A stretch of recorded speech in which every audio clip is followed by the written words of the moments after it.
Guys, welcome back to our channel. Ayan. So, 3 araw na Miyerkules, Martes, Miyerkules, Biyernes, baha pa din. 4 na araw na guys. Ayan, nakapag-unti-unti na tayo ng linis. Ayan. Dito kalahati ng bahay nilinis na. But this one, this side, not yet. Inuuna ko nilinis ang CR kasi CR na yung anak ko. Lumikas kami sa may-ari ng inupahan naman ng bahay.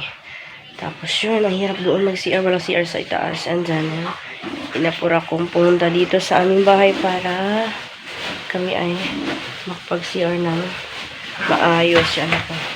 At yan nga. Yan nga guys. Sunod ko nilinis ang lababo namin. Siyempre, di ba? Dilinis ko na yung mga plato. Siyempre, malinis dyan. Tapos, una ko palang ginawa ay yung anak ko kasi may sakit. Good thing naman na magaling na siya. Inunahan ko na siyang binigyan ng space dyan. Nilinis ko ang upuan niya. Nilinis ko yung part na yan. Para siya ay makababa na dito sa bahay namin. Dahil na ilang araw kaming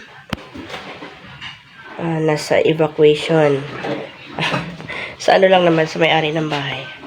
So, ayan nga guys. Ang daming, may baha-baha pa dyan. Hindi pa masyadong malinis dyan sa labas. At yan, daming liligpit. Ito mga to, ililipat ko muna siya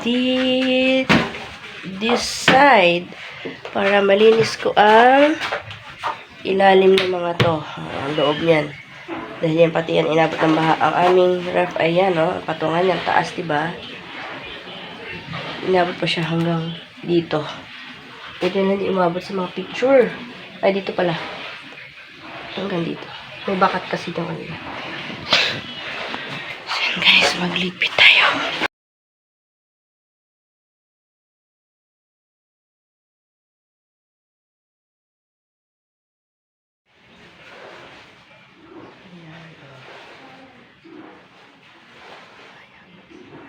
Ayan.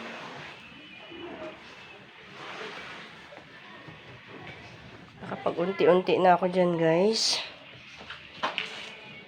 Pag-unti-unti na.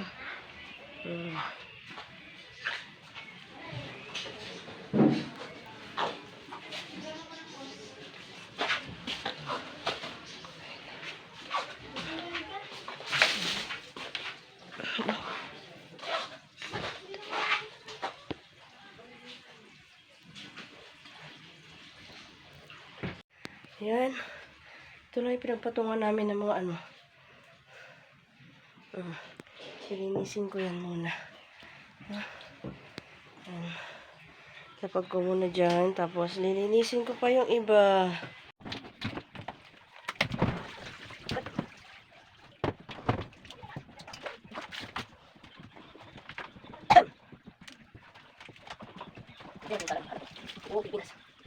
Guys, susunod na ito na. Tinanggal ko na yan sa akin. Ba? Nandito. Ano mo yung